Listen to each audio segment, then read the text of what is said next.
오늘 소율이 문답 12문답을 저희가 함께 나누는 날입니다. 12문답 여러분 책자를 갖고 계시면 책자를 펴셔도 되겠고요. 아마 PPT가 준비되어 있죠? 네. 보기 쉬운 것 같고 여러분들이 이 시간에 제가 질문을 읽으면 한 목소리로 답을 읽어주시기 바랍니다. 소율이 문답 제12문입니다. 사람이 창조함을 받아 타고난 신분을 그대로 가지고 있을 때 하나님은 그에게 어떤 특수한 섭리를 행하셨습니까? 하나님이 사람을 창조하셨을 때 완전한 순종을 조건으로 그와 더불어 생명의 언약을 세우시며 선악과를 먹지 말도록 금하셨고 먹으면 죽음의 고통이 있을 것이라 하셨습니다. 네. 우리 하나님의 작정하신 일을 하나님께서 크게 두 가지로 이루셨죠. 하나는 창조, 하나님의 창조. 그 다음에 두 번째는 하나님의 섭리. 창조는 없는 데서 이 세상 모든 만물을 만드신 거를 우리가 창조라 그러고요. 그 창조의 가장 극치는 하나님의 형상대로 인간을 남자와 여자로 창조하신 일이었습니다. 그죠? 그리고 두 번째는 이 창조하신 모든 것들을 그대로 내버려 두시면 어떻게 되겠습니까? 이 창조가 버려진 채로 두어지면 안 되죠. 그러니까 어떤 것도 계속해서 그것을 하나님의 능력으로 또 하나님의 지혜로 끌고 가셔야 되죠. 이끌어 가셔야 되는데, 인도하셔야 되는데, 바로 그것을 우리가 섭리라고 얘기를 합니다. 섭리. 이 섭리하심 속에 하나님께서 하신 굉장히 중요한 그 섭리의 내용이 무엇인가 하면은 특별히 사람들과 함께 하나님께서 만드신 이 인간들과 함께 대하실 때 하나님께서 언약이라고 하는 이 관계 맺음을 통해서 우리를 이끌어가 주신다 하는 것을 우리가 알 수 있어요. 오늘 특별히 이제 12문에 사람이 창조함을 받아, 여기 사람이라는 것은 다른 사람이 아니라 아담을 얘기하고요. 1차적으로 사실 직접적으로 아담을 얘기하는 거죠. 아담과 하와, 특별히 아담.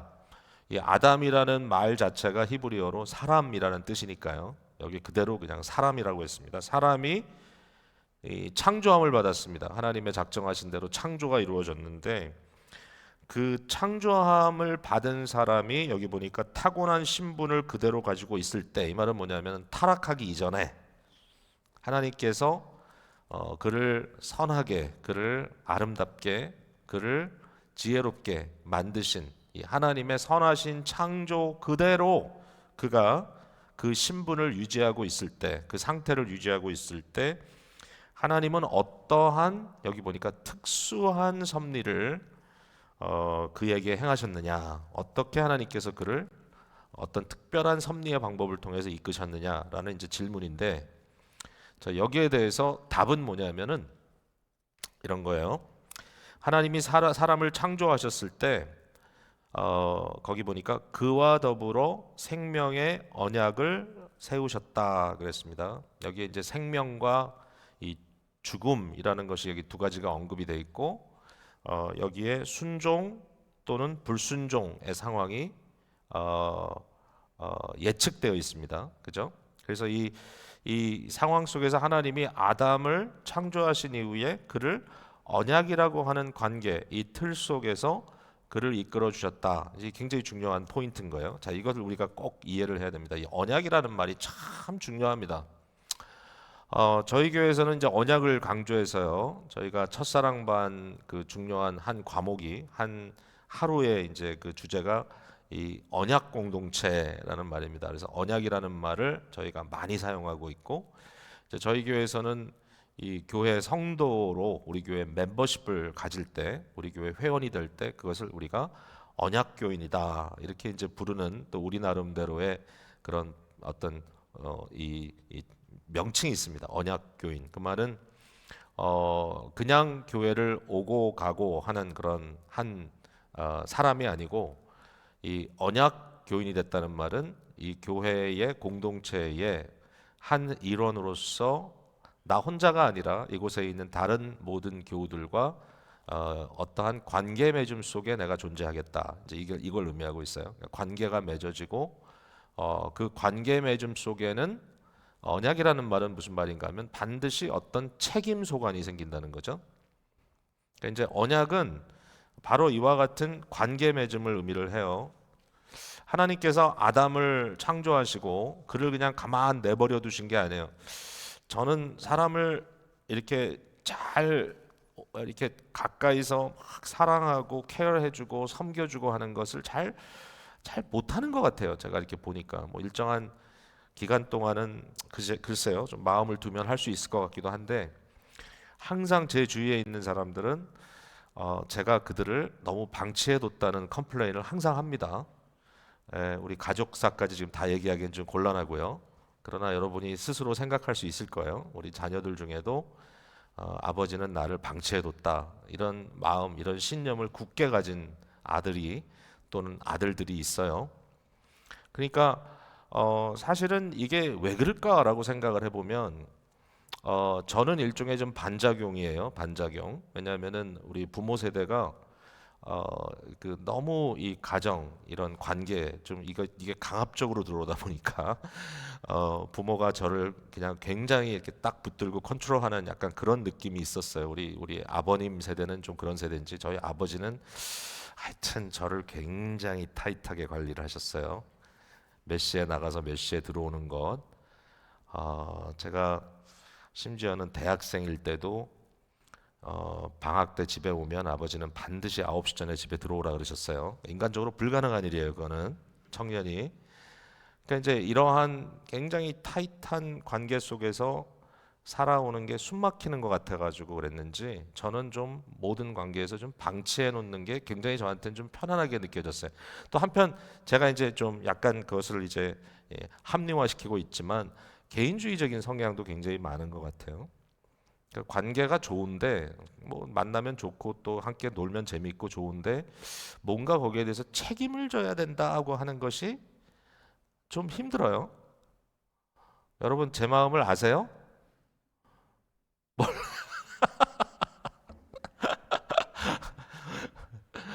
예, 제가 봤어요. 우리 이정식 장로님 저를 보고 모른다고 딱 잡아 떼시는 거. 예, 이해가 안 된다는 거예요.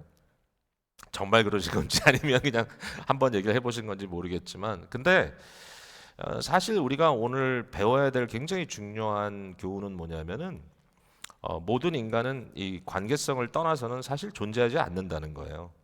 그러니까 제가 이거 최근에 너무 많이 강조하고 있어요. 제 자신에게도 강조하고.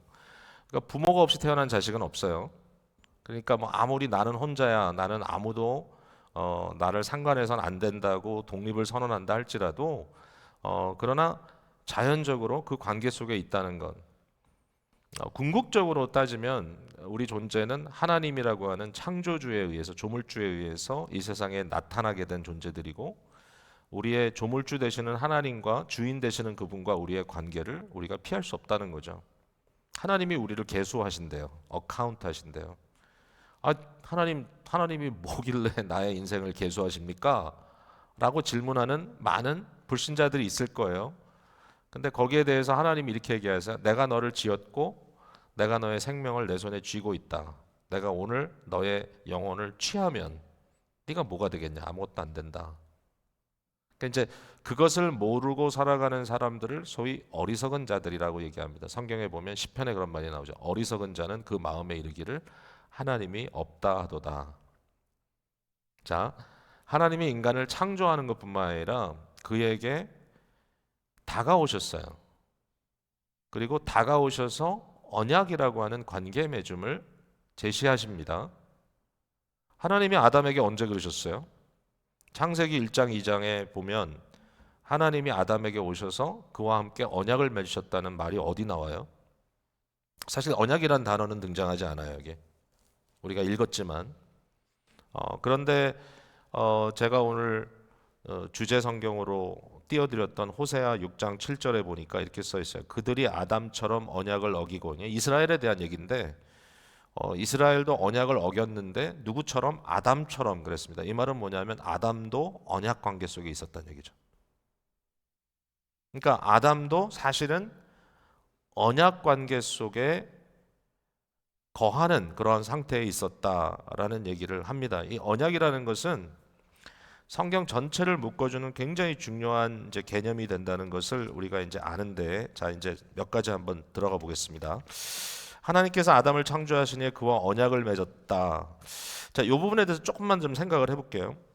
그러니까 이미 하나님이 창조주시라면, 그가 조물주라면, 그가 만드신 피조물과 그분 사이에는 어떠한 관계 형성이 이미 돼 있잖아요. 예를 들면 하나님은 우리를 창조하셨으니까, 아담을 창조하셨으니까 아담에 대한 오너십을 하나님이 요구하실 수 있죠. 너는 내 거야. 내가 만들었으니까. 여러분 이해되시죠? 또는 그가 만드신 피조물인 아담을 내가 주관하겠다라고 하셨을 때 누구도 거기에 대해서 objection을 달 수가 없습니다. 그러니까 하나님은 그런 그 창조라고 하는 그의 일 자체로 말미암아서 충분히 이러한 것들을, 이러한 권리를 취하실 입장이 된다라는 얘기이죠. 근데 특별한 섭리를 통해서 그에게 언약을 맺었다는 것은 이거와는 좀 다른 의미가 있어요. 뭐냐면은 단순히 하나님 편에서 너는 내 거야, 또는 하나님 편에서 내가 너를 주관하고 있어라고만 말하는 게 아니라, 언약은 반드시, 이게 중요해요. 반드시 쌍방이 해야 돼요. 쌍방이. 자, 제가 우리 유일용 집사님, 여기 이제 사랑방 리더인데, 사랑방 리더인 유일용 집사님에게 내가 너에게 언약을 제시한다, 그리고 돌아서 가지고 나 혼자 언약 맺었다 그러면 언약이 아니에요. 반드시 이게 언약이 성립되기 위해서는 제가 유일용 집사님에게 내가 당신과 이런 관계를, 책임 있는 관계를 맺겠습니다, 그러면 저분이 저에게 저도 그렇게 하겠습니다라고 호응을 해줘야 돼. 그래야 이게 쌍방이 돼. 쌍방이. 나 혼자가 아니에요. 여러분 결혼하는 게 그렇죠. 결혼을 안 하겠다고 발버둥 치면서 고무신짝 다 날리고 누군가에 의해서 억지로 끌려와서 결혼을 하는 것은 결혼이 아닙니다. 그건 폭력입니다. 근데 실제로 결혼이 된다는 것은 뭐냐면 두 사람 사이에 어떤 이유에서든지 합의가 되는 겁니다. 오케이, 내가 당신에게 설득되었소 할 수도 있고, 당신의 사랑이 나를 감동했습니다 할 수도 있고, 아니면 당신이 나를 사랑하는 만큼 나도 당신을 사랑합니다 할 수도 있고, 어떤 이유에서든지 쌍방이 서로 응답하는 관계가 되었을 때 그것을 언약이라고 얘기해요. 자, 그렇다면 이 언약을 통해서 나타나는 결과는 뭐냐면 서로에게 어떤 책임이 주어집니다. 그러니까 내가 어떤 책임을 얘기하는 거예요. 이제 저는 우리 집사님에게 일주일에 한 번씩 연락을 하겠습니다. 집사님은 그 연락을 드렸을 때 그 연락을 받으실 책임이 있고, 그 연락을 받기 이전에 제가 부탁한 일을 해놔야 될 책임이 있습니다. 그 한 일에 대해서 제가 그것을 검토하고 그 검토한 일에 대해서 피드백을 드리겠습니다. 지금 제가 이렇게 얘기를 하는 거는 여러분이 좀 이해를 하기 위함이에요. 그러니까 서로의 관계 속에 서로의 쌍방에 어떤 책임이 있어요. 책임이. 그러니까 언약에는 언약의 리스폰시빌리티가 있어요. 오케이? 그러니까 그러한 것들이 하나님과 인간 사이에 처음부터 하나님께서 작정하시고 이루신 섭리였다는 거예요. 근데 생각해 보세요. 사람과 사람 사이에는 조금 서로 위치에 높낮이가 있을 수 있지만 궁극적으로 사람과 사람 사이에는 동등해. 그러니까 뭐 예를 들어서 이상현 목사님이 우리 반주하시는 사모님한테 우리는 인도자와 반주자의 이 언약적 관계에 있으니까 이 일을 꼭 이렇게 해주세요라고 하면 이 동등한 입장이기 때문에 이것은 굉장히 자연스러워요. 그리고 둘 중에 한 사람이 노 하면 할 수 없어요. 근데 하나님과 인간 사이의 언약이라는 것은 동등한 언약일 수가 없어요. 어떻게 동등할 수가 있겠어요? 하나님은 절대자시고, 하나님은 주권자이시고, 하나님은 말 그대로 주인이신데, 주인과 아담이 언약을 맺는다면 이것이 어떻게 동등하겠어요? 엄밀히 따져보면 언약이라는 거 필요 없어요. 하나님 입장에서 내가 너를 만들었으니까 내 맘대로 굴릴 거야 라고 하면 굴려도 상관이 없어요. 그러니까 하나님이 주권자니까. 그러면 아담은 원하든 원하지 않든 노예처럼 거기에 끌려갈 수 있어요. 그죠? 그건 언약이 아니에요. 그러니까 하나님께서 아담에게 다가오셔서 그와 어떤 인격적인 만남을 이루시고 그와 함께 어떤 대화를 만드시고 그와 함께 어떤 조건을 성립하시고 거기에 대한 응답을 받으시고 하는 이런 관계를 맺는다는 것은 어떤 의미를 갖고 있냐면은 하나님 자신이 아담의 눈높이로 낮아지신다라는 의미를 갖고 있어요. 그래서 성경에 보면 우리 이제 웨스트민스터 신앙 고백서의 언약에 대한 이 내용이 나오는 장이 있는데 거기 보면 제일 먼저 나오는 게 뭐냐면 언약이라는 것은 하나님께서 자기 자신을 낮추심으로 인간에게 오셔서 그와 눈높이를 맞추시는 굉장히 이 험불하신 겸손해지시는 그러한 행위다. 하나님이 스스로 낮추실 때 인간과 말을 섞는 거예요. 아니 하나님이 무슨 인간하고 대화를 나눠요? 인간이 뭐길래 하나님과 감히 대화를 하겠어요? 명령하면 응답하면 되지 그냥. 그러나 대화를 나누시는 하나님, 이것을 이끌어내시는 인격적인 관계 속에 우리를 두시고자 하시는 하나님의 역사가 있어서 이것을 하나님의 낮아지심이라고 설명하고 그와 함께 오늘 읽은 이 웨스트민스터 신앙고백처럼 이것을 special act of providence, 특별한 섭리라고 이렇게 설명하고 있는 겁니다. 그냥 일반적인 일이 아닙니다. 자, 그러면 아담과 맺은 언약의 그 내용은 뭔가요? 한번 살펴볼게요. 여기에 대해서 몇 가지를 볼 수 있어요. 자, 한번 보세요. 우리가 생각하건대 이 소율이 문답은 한 가지 명령에만 집중하고 있어요. 그러니까 이 나무의 실과를 먹지 말라라는 데 집중하고 있지만 사실 아담과 맺은 이 언약의 관계 속에는 여러 가지 언약적 컨텍스트 상황이 주어져 있고 내용이 주어져 있는데 그 중에 하나는 뭐냐면은 소위 말하는 문화 명령입니다. 문화 명령, cultural mandate라고 할 수 있죠. 이것을 창세기 1장 28절 이후로 볼 수 있는데 하나님이 아담과 그 하와를 창조하신 이후에 그들에게 복을 주시며 하나님이 그들에게 이르시되 생육하고 번성하여 땅에 충만하라 땅을 정복하라 바다의 물고기와 하늘의 새와 땅에 움직이는 모든 생물을 다스리라 하시니라. 그러면서 모든 이 식물들 이런 것을 그들에게 먹을 수 있는 식물로 주는 이러한 내용이 나와요. 이것을 하나님께서 언약의 그 한 부분으로 보여주셨어요. 또 뭐가 있냐면은 소위 말하는 세 가지의 이 크리에이션 맨데이트라고 부르는 창조의 이 명령들이 있어요. 어떤 규율들. 이게 뭐냐면은 첫 번째는 뭐냐면은 여러분 놀랄 거예요. 노동이라는 게 있어요. 노동. 인간을 창조하실 때 인간에게 명하신 인간과의 어떤 이 언약 속에 하나님께서 요구하신 굉장히 중요한 게 뭐냐면 언약이에요. 언약. 노동이에요. 노동. 여러분 그거 아셨어요? 어디 그런 게 있느냐? 2장 15절에 보면 여호와 하나님이 그 사람을 이끌어 에덴 동산에 두어 그것을 경작하며 지키게 하셨다 그랬어요. 이걸 부탁했어요. 아담아, 내가 너한테 너와의 관계 속에서 나는 언약의 주인이고 너는 이 언약의 주인에게 이제 순종하는 그러나 인격적으로 우리가 서로 사랑을 교통하는 이런 신뢰를 나누는 그런 존재들이 됐어. 그러면 너는 내가 너에게 부탁하는 것은 너에게 이 동산을 줄 텐데 이 동산을 네가 경작하고 또 지켜라. 이건 일이죠, 일. 자, 일만 시킨 게 아니에요. 노동은 그래서 신성하다 그래요, 성경에서. 두 번째는 뭐냐면 안식을 주었어요. 안식. 안식은 여러분이 잘 아시죠? 어디에 안식이 나옵니까? 2장 2절부터 쭉 나오죠.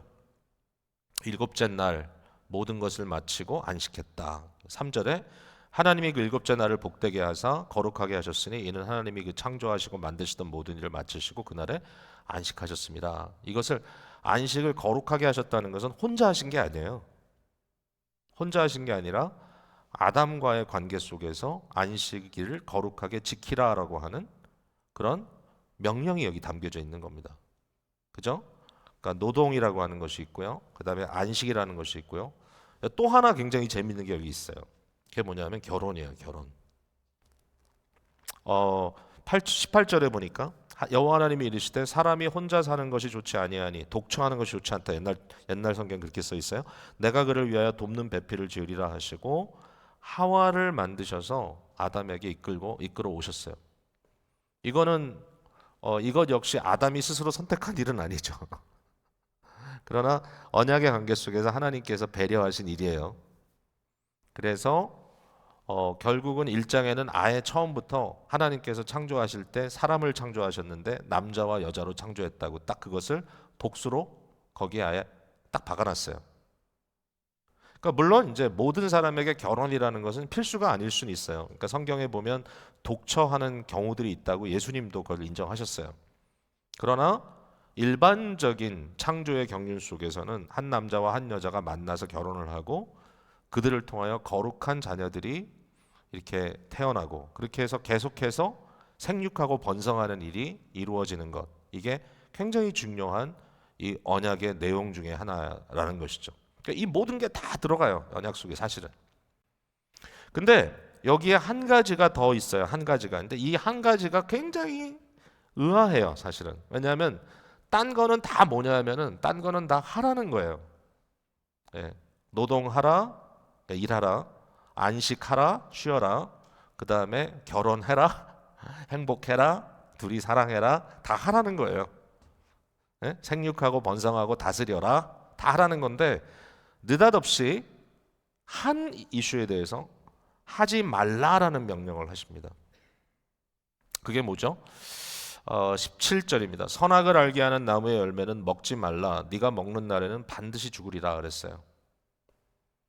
이 대부분의 이제 이 아담과의 언약을 이야기할 때는 요 한 가지만 얘기를 하는데 저는 좀 더 넓은 관점에서 이걸 봐야 된다고 생각해요. 그러니까 이게 아담을 굉장히 불리하게 만들고 아담을 코너로 몰아놓고 아담이 아무것도 못하게 하고 하나님은 그를 완전히 그냥 고립시키고 나서 너 조금만 움직여 꼼짝마 너 죽어 아무것도 안 하면 아무 일도 없을 거야 뭐 이런 식으로 얘기를 하는 그러한 존재라고 생각을 혹시라도 우리가 오해를 했다면 전혀 아닌 거예요. 아담과 하나님과의 이 언약 속에 아담에게는 어마어마한 특권들이 주어져 있어요. 사실은 이 우리가 이제 곧 이것을 이제 행위 언약이라는 의미에서 좀 생각을 해보겠지만 많은 분들이 생각할 때 아담과 맺은 언약 속에는 어떤 은혜의 요소가 없다 이렇게까지 얘기하는 사람인데 그건 아주 잘못된 생각이에요. 그렇지 않아요. 언약은 일단 창조를 전제해야 되고 아담이 스스로 만들어진 거 아니에요. 하나님이 만드신 거예요. 그 다음에 창조 속에 하나님이 그들이 풍성히 거할 수 있는 모든 환경을 만들어 주셨다는 것도 우리가 전제해야 돼요. 그러니까 그것을 전제하지 않고 마치 하나님이 너무나 인색하게 아무것도 주지 않고 빈 껍질 같은 존재에게 무조건 지켜 이렇게 한 것 같은 그런 인식이 우리에게 있다면 그것은 반드시 수정해야 돼요. 마음속에서 그건 하나님의 방법이 아니야. 그럼에도 불구하고 여기에 갑작스럽게 그 풍성한 에덴 동산 안에 나무가 하나였겠어요? 수천 개였어요? 수만 개였겠어요? 어마어마하게 많았을 거거든요. 근데 그 엄청나게 많은 나무의 열매를 다 먹어도 돼. 근데 이 하나는 먹지 마라고 얘기하는 게 굉장히 어색하다는 거죠, 사실은. 제가 이게 어색하다는 이유는 뭐냐면요. 여기에 대해서는 쉽게 설명할 어떤 방법이 좀 없어요.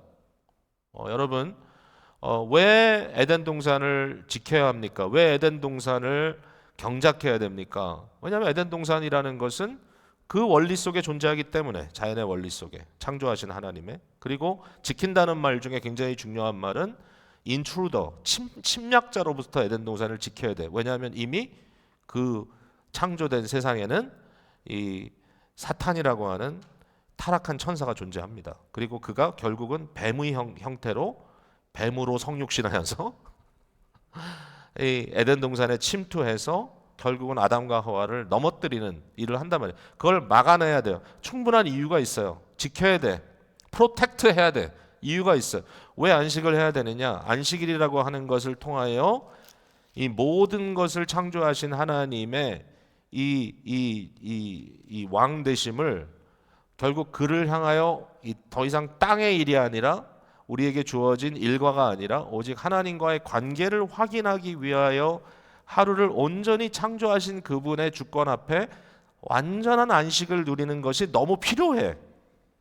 우리에게도 그게 필요해요. 그게 있어야 되는 거예요. 그러니까 하나님을 하나님으로 인정하고 나는 내가 열심히 일하기 때문에 존재하는 자가 아니라 하나님께서 다 주셨기 때문에 존재하는 자야 라고 인정하는 그 안식이 필요해. 그러니까 이건 논리적이에요, 굉장히. 예? 여러분 왜 하루 쉬어야 되는지 아시겠죠? 예? 성도는 반드시 쉬어야 돼. 왜냐하면 물론 모든 사람이 쉬어야 되지만 그게 단순히 육신적인 것이 아니라 쉼으로써 하나님께서 주셨다고 하는 그 일차적인 은혜에 대한 확인을 하는 거예요. 그게 아니면 일을 못해요. 우리가 일을 안 하면 생존하지 못한다는 강박관념으로 일하는 것과 나는 하나님께 은혜 받은 자야 라고 믿고 그럼에도 불구하고 창의적인 삶을 살기 위하여 생산적인 삶을 살기 위하여 내게 주신 일을 하는 것은 천지 차이예요. 세상 사람들은 생존을 위해 일하지만 우리는 명령에 따라 문화 행위를 하기 위하여 생산적인 삶을 살기 위하여 합니다. 그리고 궁핍하지 않기 위하여 또 마음껏 나누기 위하여 열심히 일합니다. 그러나 이 모든 것을 하나님께서 채워주실 거라고 하는 전제 속에 일한단 말이에요. 그러니까 안식은 make sense 해. 그 다음에 왜 결혼을 해야 돼요? 결혼도 make sense 해. 왜? 사람이 홀로 있는 것이 좋지 않기 때문에. 그렇게 써 있잖아요, 이유가. 근데 왜 선악을 알게 하는 나무의 과실을 먹지 마라는 말을 어떻게 이해를 해야 되냐는 거죠.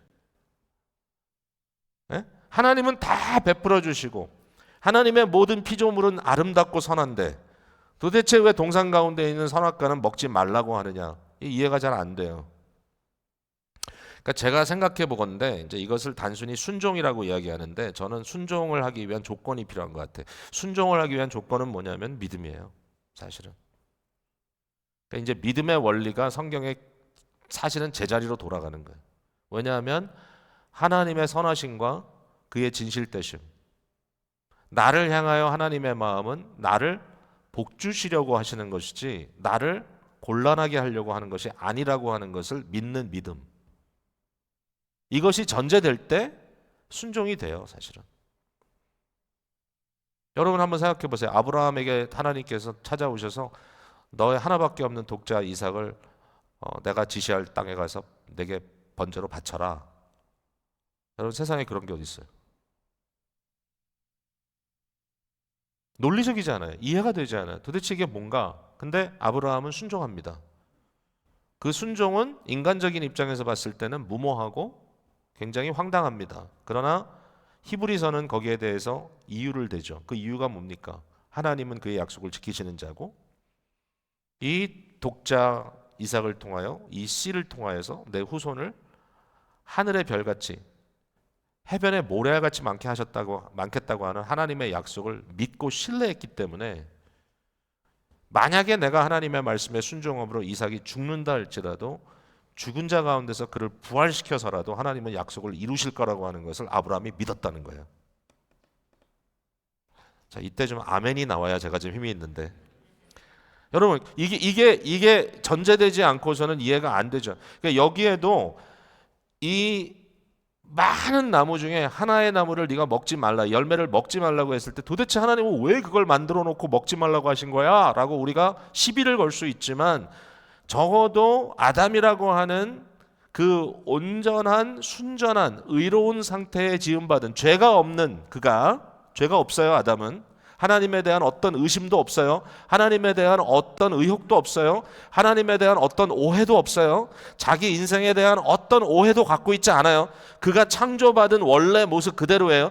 이렇게 의롭게 창조받은 아담이 이것을 먹지 말라고 했을 때 그가 이것을 왜 그러지? 이렇게 질문한 것이 아니라 여기에도 하나님의 선한 뜻이 있겠지라고 믿는 게 너무 당연하다는 거예요. 그런 입장이 아니면 이 모든 게 이해가 안 돼. 그러니까 이것을 우리가 이제 소위 순종을 요구하는 명령이고 그러니까 아담은 이것에 순종할 수 있는 입장이 있었기 때문에 이것을 소위 행위 언약이라고 부른답니다. 행위 언약. 그거를 설명하려면 시간이 또 너무 많이 가요. 어쨌든 이게 중요한 건 뭐냐면 죄인들은 행위 언약이 아무 의미가 없어요. 우리는 행위로 구원받을 수 있는 존재가 아니고 우리가 행위를 통해서 의롭게 행할 수가 없어요. 그러나 인류 역사상 이 행위를 통하여 순종을 통하여 하나님의 뜻을 이루라고 명령하셨던 유일한 사람은 뭐 유일한 두 사람이라고 해야 되나요? 죄가 없었던 아담과 하와입니다. 근데 사실 이제 거기에 더 중요한 건 뭐냐면 이제 그들이 그랬던 것처럼 구원을 이루시기 위하여 저들의 실패를 번복하기 위하여 또 다른 죄 없으신 한 분이 이 땅에 등장합니다. 그분은 그리스도 예수입니다. 예수 그리스도는 아담과 같은 죄 없는 상태로 이 땅에 오셨어요. 완전하진 않아요. 그의 어떤 의미에서 그는 약한, 불완전한, 배고프고 아프고 상처받고 지칠 수 있는 인간의 육신을 입고 오셨어요. 아담의 창조된 상태가 정확하게 어땠는지 우리가 다 가늠할 수 없어요. 그러나 하나님께서 그를 정말 아름답게 지었을 것 같아요. 물론 그게 다는 아니에요. 마치 그리스도 예수가 이 땅에 오셔서 그의 성육신을 이루시고 인생의 여러 가지 고난을 겪으시고 그 모든 곳에 순종을 들이시고 마지막 십자가를 지시는 순종까지 이루신 후에 그것도 이해가 안 되죠, 사실은. 그러나 하나님은 뜻이 있으시죠. 그 뜻은 선하시죠. 그것을 이루셨을 때 그리스도 예수를 영광의 부활로 이끄신 그리스도의 그 어떤 단계도 처음부터 이렇게 있는 게 아니라 그리스도께서 인간으로 오셨다가 부활을 통하여 확 상승하시죠. 그러니까 아담도 어떤 것이 있다고 여기서 말하고 있냐면 생명의 언약이다. 뭐죠? 아담도 순종을 통하여 그의 상태가 이렇게 갔지만 이 상태는 이미 우리보다는 훨씬 대단한 상태입니다. 왜냐하면 우리는 죄 가운데 태어나고 죄를 짓고 살아가지만 아담은 죄가 없는 상태에서 만들어지고 그는 의로운 자로 만들어졌단 말이죠. 그러니까 이 상태에서 그러나 순종했을 때 그가 어떤 영광에 이르게 될런지 우리는 그리스도 예수의 부활을 통해서만 알 수 있어요. 그걸 생각해 볼 수 있단 말이에요. 이게 완성이 아니니까 그것도 어떤 과정이 있을 거라고 믿는 거죠. 근데 중요한 건 뭐냐면 그가 순종했다면 그가 끝까지 순종했다면 하나님의 이 명령을 끝까지 순종하면서 그 순종의 과정을 통하여 그가 성숙되어 가고 결국은 하나님의 영광에 이르도록 그가 마지막까지 종착역까지 갈 수 있었다면 어떤 일이 벌어질까요? 영원한 생명을 누리고 그 다음에 여기에 이제 또 한 가지 우리가 이런 얘기를 할 수 있죠. 마음껏 생명의 나무의 과실을 먹으면서 하나님과 함께 교통하는 영광 속에 들어갔을 것이다. 생명이라는 말은 단순히 육체적인 생명이 아니라 biological life가 아니라 하나님과 호흡을 같이 하는 교통하는 우리가 하나님의 숨으로 만들어졌잖아요. 교통하는 이 너무나 지극히 놀라운 행복과 기쁨 속에 살아가는 것을 생명이라고 얘기하는 거예요. 이 생명에 다다르는 그것이 완성되는 여러분 되게 억울한 게 뭐냐면은 뱀이 말이죠. 하와에게 와서 뭐라고 꼬십니까? 네가 이 과일을 먹는 날에는 너의 눈이 밝아져서 네가 하나님과 같이 되리라 그랬어요. 근데 여러분 그건 진짜 거짓말이에요. 왜냐하면은 하나님과 같아지는 물론 이제 우리 인간은 하나님의 형상대로 지음받았으니까 하나님의 형상을 지닌 자예요. 근데 그 형상이 완전히 영그러지는 단계까지 올라가는 것은 과실을 먹음으로써 되는 것이 아니라 하나님께 순종함으로써 되는 거였어요. 거꾸로 얘기를 한 거예요. 그런데 그 과실을 먹음으로써 어떤 일이 벌어지죠? 인간은 범죄하고 그 범죄로 인하여 하나님의 생명으로부터 하나님과의 진정한 코이노니아로부터 탈락되는 죽음이라고 하는 비극 속에 빠져들어가죠. 이 죽음은 단순히 바이올로지컬한 죽음이 아니라 물론 그것도 하나의 현상으로 우리가 보았지만 하나님과의 이 온전한 관계 속에서부터 끊어지는 하나님과의 깊은 교제로부터 끊어지는 에덴 동산으로부터 유배당하는 저들의 인생이 죄와 허물과 비극으로 빠져버리는 이런 안타까운 상황 속에 들어가게 되었다라고 하는 얘기입니다. 자, 이 내용을 바로 이 생명의 언약, 이 아담과의 언약이라고 이렇게 말할 수 있습니다. 자, 말씀을 제가 이제 좀 정리를 할게요. 맺어야 되겠는데 오늘은 제가 이 부분에 있어서 두 가지만 그냥 강조를 하면 좋겠어요. 이제 다음 주에 여러분들이 이 원죄에 대해서 좀 더 적극적으로 볼 수 있는 내용이 이제 나오기 때문에 그다음에 타락이라는 게 과연 뭔가 여기에 대해서 이제 이야기가 나오기 때문에 제가 다 말씀을 더 드릴 필요는 없을 것 같고 일단 이 언약이라는 것이 뭔지를 우리가 이해한 그 범주 안에서 저는 여러분들이 일단 하나님과의 관계에 있어서 우리가 이제 결국은 새 언약이라는 그리스도 안의 언약까지 가지 않습니까? 아담의 실패가 결국 거기서 끝나는 것이 아니라 하나님의 영원한 경륜 속에 계획 속에 제2의 아담, 두 번째 아담을 이 세상에 보내시고 그를 통하여 온전한 순종의 결과를 이루게 하시고 그 안에서 새로운 인류가 만들어지는 거죠. 그 인류 속에 우리가 포함이 되는 거죠. 믿음으로. 이게 어마어마한 이 언약 신약 이 커버넌트 디얼로지의 클라이맥스가 되는 거죠. 우리가 거기까지 이제 가야 돼요. 근데 이 언약 관계 속에 있다라고 하는 것을 생각해 볼 때 하나님은 우리를 그냥 방치해 두지 않으시고 우리와 깊이 상관하신다. 이걸 한번 마음에 생각해 보세요, 오늘은. 하나님은 나를 그냥 내버려 두신 게 아니구나. 지금도 그의 특별한 섭리 속에 끊임없이 우리를 상관하시는구나. 내 인생에 벌어지는 일들이 하나님의 어떤 생각과 전혀 상관없는 그냥 우연한 어떤 일들이 아니라, 물론 그걸 우리가 너무 쉽게 판단할 수는 없어요. 하나님의 생각은 정말 우리가 상상할 수 없을 만큼 깊고 높아요. 그러나 중요한 건 뭐냐면은 He deals with me. 아주 인격적으로, 개인적으로, 또 언약이라는 틀 안에서 끊임없이 하나님은 우리와 상관하신다. 이걸 생각해 봐야 되고, 하나님의 말씀은요, 성경 말씀은 언약이라고 하는 것으로 다 풀어져요. 적어도 7가지의 중요한 언약이 여기 멘션이 되고요. 성경의 역사가 풀려요. 언약이라는 스트럭처를 통해서. 제가 다 언급을 못해요, 지금은. 근데 이 성경 말씀은 우리에게 어떤 책이냐? 하나님께서 인격적으로 우리에게 대화하시는 책이에요. 사람을 만나시고 관계하시고 그 관계 속에 권고하시고 그 관계 안에서 사랑하시고, 하나님께서 사랑하셨기 때문에 마음 아파하시고 마음 아파하시기 때문에 그의 자녀들을, 언약의 자녀들을 질책하시고 질책을 받는 자녀들이 고통 속에 하나님을 되찾고 이런 수많은 사건들이 여기 기록되어 있어요. 언약의 책이에요. 그러니까 이게 어떤 도덕 경이라든지 아니면 그냥 뭐 잠언 같은 것으로 이렇게 쫙 리스트를 해놓은 그런 책이 아니라, 그런 부분도 나오지만 제일 중요한 건 뭐냐면 하나님의 말씀은 우리에게 언약의 책이다. 하나님은 우리에게 이렇게 상관하신다. 그리고 한 가지 더 여기에 그냥 우리가 마지막 결론을 내린다면, 이 언약 속에 있다는 말 속에 우리는 우리의 너무나 쉽게 빠질 수 있는 개인주의와 자기 중심성으로부터 좀 벗어나야 된다라고 하는 걸 되게 중요하게 생각하셔야 됩니다. 여러분, 아담의 원죄가 우리에게 전가됐다는 것을 전혀 믿으려고 하지 않는 사람들이 있어요. 어떻게 그런 일이 가능하냐? 아담은 아담이고 나는 난데. 근데 아니거든요. 하나님께서 아담을 인류의 대표자로 세우시고 그와 맺은 언약은 그와만의 언약이 아니라 그와 그의 모든 후손과의 맺은 언약이에요.